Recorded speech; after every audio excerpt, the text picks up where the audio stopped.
சலங்கை ஒளி சீரியல் நாளைக்கான எபிசோட்ல என்ன நடக்க போகுதுன்னு ரொம்ப சூப்பரான ஒரு ப்ரோமோ ரிவ்யூ பார்க்கலாம் வாங்க. என்னோட ரிவ்யூ பிடிச்சிருந்தா லைக் பண்ணுங்க. அபூர்வா ஜெயவர்தனை பார்த்து அந்த ரிப்போர்ட்டை மாத்தலான்னு வந்து ட்ரை பண்றாங்க. அங்க போயிட்டு அவர்கிட்ட ஆரம்பத்துல எமோஷ்னலா பேசி பூமி வந்துட்டு உண்மையாவே சரச்சந்திராவோட பொண்ணா அப்படின்னு கன்ஃபார்ம் பண்றாங்க. அதுக்கப்புறமா வந்துட்டு அவரை மிரட்ட ஆரம்பிக்கிறாங்க.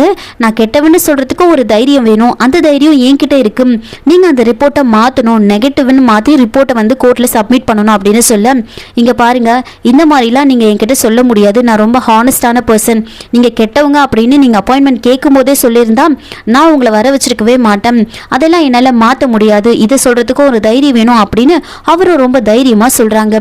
அபூர்வா எவ்வளோ வந்து மிரட்டி பேசினாலும் அவர் பயப்படாமல் முதல்ல இங்கேருந்து கிளம்புங்க அப்படின்னு அனுப்பி விட்டுடுறாங்க. அந்த இடத்துக்கு செரியும் கிருஷ்ண பிரசாத்தும் போகிறாங்க. அவங்க போயிட்டு இப்படி பேசினதை பார்த்ததுமே வந்துட்டு அவங்களுக்கு ரொம்ப சந்தோஷமாயிடுது. இந்த விஷயத்த பூமி கிட்ட வந்து சொல்கிறாங்க. பூமி வந்து என்ன பண்ணுறாங்கன்னா ரொம்ப சந்தோஷமா ஓடி போயிட்டு சாரதா கிட்ட இந்த விஷயத்த சொல்லலான்னு போகும்போது அவங்கள வந்துட்டு அத்தனை கூப்பிடுறாங்க. உடனே சாரதாக்கு ரொம்ப சந்தோஷமாயிடுது. என்ன கூப்பிட்ட அப்படின்னு கேட்க, இல்ல நான் ஒரு வேகத்துல அப்படி கூப்பிட்டுட்டேன் அப்படின்னு சொல்ல, நீ என்ன அப்படியே கூப்பிடு அப்படின்னு சொல்றாங்க. இல்ல உங்க பையனுக்கும் எனக்கும் கல்யாணம் ஆகட்டும், அப்ப நான் அப்படி கூப்பிடுறேன் அப்படின்னு வந்து சொல்றாங்க. ஒரு குட் நியூஸ் இருக்கு அப்படின்னு சொல்ல, என்ன குட் நியூஸ் அப்படின்னு கேட்க, எனக்கு குட் நியூஸ் தான், ஆனா உங்க எல்லாருக்கும் எப்படின்னு எனக்கு தெரியல அப்படின்னு வந்து சொல்றாங்க. முதல்ல என்ன குட் நியூஸ்னு சொல்லுமா அப்படின்னு சொல்ல, அபூர்வா அங்கே போயிட்டு மிரட்டினது, அவர் வந்துட்டு இந்த மாதிரி சரச்சந்திராவோட பொண்ணு பூமி தான்னு சொன்னது, நான் ரிப்போர்ட்டை மாற்ற மாட்டேன்னு சொன்னதெல்லாம் சொல்லி ரொம்ப சந்தோஷமாக வந்து சொல்கிறாங்க. நாளைக்கு கோர்ட்டில் இதை சப்மிட் பண்ணாங்கன்னா கண்டிப்பாக நான் வெளியில் வந்துடுவேன், நான் எந்த தப்பும் பண்ணலை அப்படின்னு நிரூபிச்சிடலாம் அப்படின்னு சொல்லி ரொம்ப சந்தோஷமாக சொல்கிறாங்க. இது எனக்கு குட் நியூஸ் தான், ஆனால் எல்லாருக்கும் குட் நியூஸாக இருக்கணும்னு ரூல்ஸ் இல்லையே அப்படின்னு சொல்ல, உடனே வந்துட்டு சாரதா அதை புரிஞ்சுக்கிட்டு எல்லாருக்குமே இது குட் நியூஸ் தாமா அப்படின்னு சொல்கிறாங்க. ககன் ஒரு பக்கம் பார்த்தும் பார்க்காத மாதிரி எல்லாத்தையும் காதில் வாங்கிட்டு அப்படியே பூமி சொல்றதெல்லாம் வந்து கேட்டுட்டு இருப்பாங்க. இந்த சந்தோஷத்துல தான் இன்னைக்கு உங்க எல்லாருக்கும் நான் சமைக்கலான்னு இருக்கேன், எந்திரிங்க அப்படின்னு சொல்லிட்டு பூமி வந்து என்ன பண்றாங்கன்னா சாரதா வெஜிடபிள்ஸ் எல்லாம் கட் பண்ணிட்டு இருப்பாங்க. அப்போ பூமி வந்து சாரதாவை எந்திரிக்க சொல்லிட்டு பூமி உட்காந்து வந்து அந்த காய்கறியை வந்து கட் பண்ணிட்டு இருப்பாங்க. ஒரு வேகத்துல கட் பண்ணும்போது கையை வந்து கட் பண்ணிப்பாங்க. கட் பண்ணதுமே சாரதாவும் பூர்ணியும் அப்படியே பதறி போய் ஃபர்ஸ்ட் எய்ட் பாக்ஸ் எடுத்துட்டு வரலாம் அப்படின்னு அங்கிருந்து ஓடுறாங்க. இவங்க ரெண்டு பேரும் பதறதை பார்த்துட்டு ககன் அந்த இடத்துல உட்கார முடியாம அப்படியே உட்காந்து பார்த்துக்கிட்டு இருப்பாங்க. அவங்க அங்கிருந்து போனதுக்கு அப்புறமா அப்படியே எகிரி குதிச்சு ஓடி வந்து பூமி கையில ரத்தம் வரதை பார்த்ததுமே அப்படியே அந்த ஃபிங்கர் எடுத்து வாயில வச்சு அந்த ரத்தத்தை நிறுத்தலான்னு ட்ரை பண்றாங்க.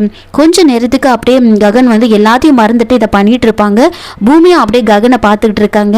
அப்போ கொஞ்ச நேரம் பொறுத்து பூமி சொல்றாங்க, நீங்க மறந்துட்டீங்கன்னு நினைக்கிறேன், நீங்க நிறுத்தணும்னு நினைக்கிற இந்த ரத்தம் சரச்சந்திராவோடது அப்படின்னு வந்து சொன்னதுமே டக்குன்னு அந்த ஃபிங்கரை வந்து எடுத்துட்டு தூரமா வந்து போயிடுவாரு. இதை வந்துட்டு சாரதாவும் பூர்ணியை பார்த்துட்டு அப்படியே வெக்கப்பட்டுக்கிட்டு திரும்பி நின்றுட்டு இருப்பாங்க. இன்னொரு பக்கம் அபூர்வா என்ன பண்ணுறது, இப்போ ரிப்போர்ட் எப்படி மாற்றுறது அப்படின்னு யோசிச்சுக்கிட்டு ரவுடிங்கில் அந்த ஜெயவர்தனோட வீட்டுக்கு அனுப்பி வைக்கிறாங்க.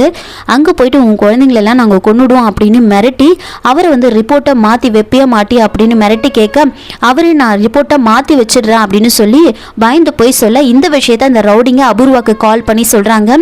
அபூர்வா இதை கேட்டு ரொம்பவே வந்து சந்தோஷப்படுவாங்க. அவர் ரிப்போர்ட்டை மாற்றுறேன்னு சொல்லிட்டாரு, நீங்கள் சொல்கிற மாதிரி தான் நாளைக்கு கோர்ட்டில் ரிப்போர்ட் வரும் அப்படின்னு வந்து சொல்றாங்க. இதை கேட்டதுமே அபூர்வாக்கு ரொம்ப சந்தோஷமாயிடுது.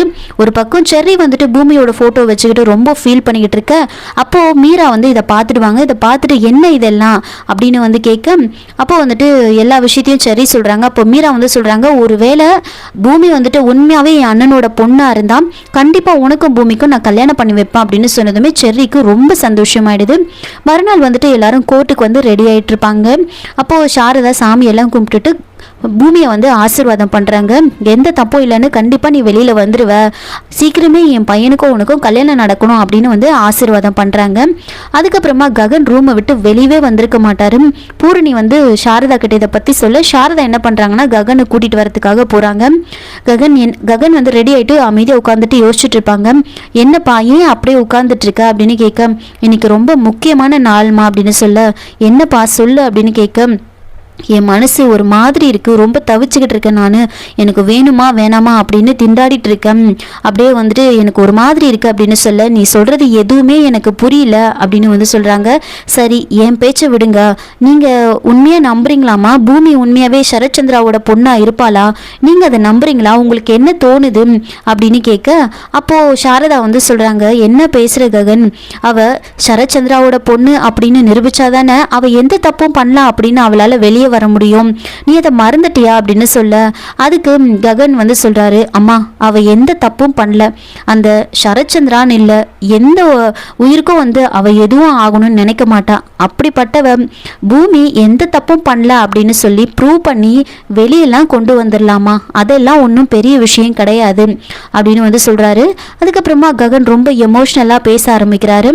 ஆனால் இன்னைக்கு கோர்ட்டில் அவ தான் சரத்சந்திராவோட பொண்ணு அப்படின்னு நிரூபிச்சிட்டா எனக்கு ஆயுள் முழுக்க தண்டனை கிடைச்ச மாதிரி ஆயிடுமா அப்படின்னு சொல்கிறாங்க. உடனே சாரதாக்கு என்ன சொல்கிறதுனே தெரியல. பூமியை நான் காதலிச்ச பொண்ணாக கூட பார்க்க முடியாதுமா, குறைஞ்சபட்சம் ஒரு பழக்கம் உள்ள பொண்ணாக கூட என்னால் பார்க்க முடியாது அப்படின்னு வந்து சொல்கிறாங்க.